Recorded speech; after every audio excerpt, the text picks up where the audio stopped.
یەکەمین خوێندنگایە لە دوای ڕاپەڕین لە باشووری کوردستان وانەی ئەلفوبەی کوردی تێدا خوێندراوە. ساڵی 1991 دوای دەرچوونی بڕیاریکردنەوەی خوێندنگای چۆمان نزیکەی 500 خوێندکار تێیدا دەخوێن و 30 مامۆستا وەک خۆبەخش وانەی تێدا دەڵێنەوە.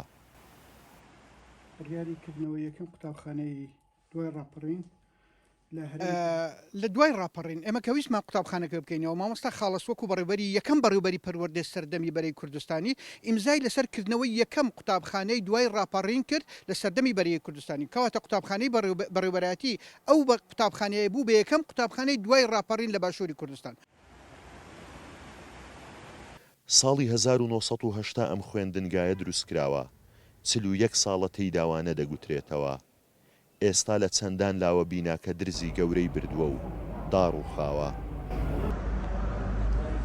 سەبارەت بەو قوتابخانەی چۆمانی بنەڕەتی تێکەڵاو کە ئێستا قوتابخانەی گردردینی بنەڕەتی کوڕانیشی لە ناوە ئەو قوتابخانەیە ئەتوانین بڵین کۆنتترین قوتابخانەیە لە سنووری قەزای چۆمان و دەوروبەری کە تاوەکو ئێستاش دەوامی تێدا بەردەوامە تەمەنی زیاد لە ئەتوانین بڵێن زیاد لە 40 ساڵە کە دەوامی تێدا ئەکرێت. ئەو قوتابخانەیە کۆمەڵێک کەم و کوڕی هەیە کە پێویستە ئەو قوتابخانەیە بینایەکەی نوێ بکرێتەوە چکە لە ڕابردوودا پارەی تێدا بەهەدەردرایە بۆی کە نۆژەن کرایتەوە چکە تو شتێکی کۆنکرد نوێ ئەکەیەوە دەبی وی پارەکەی کە لێ سەرفەکەی بەشی ئەوەی بکات ینی بینایەکە بمینێتەوە بەڵام ئێستا ئەو پارێکە لێ سەرفکرایە جارەی دیکە هیوای نییە پارەی تێدا سەرفکرێتەوە چونکە زۆر کۆن بووە ئەو جارە بەڕای من پێویستە دووبارە لە نوێ دروست بکرێتەوە لە بناغی ڕادەست پێ بکرێتەوە.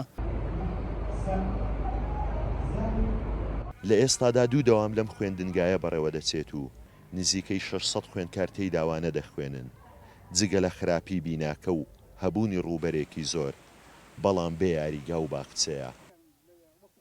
پێشەوە مەحموود کورسات نیوز چۆمان.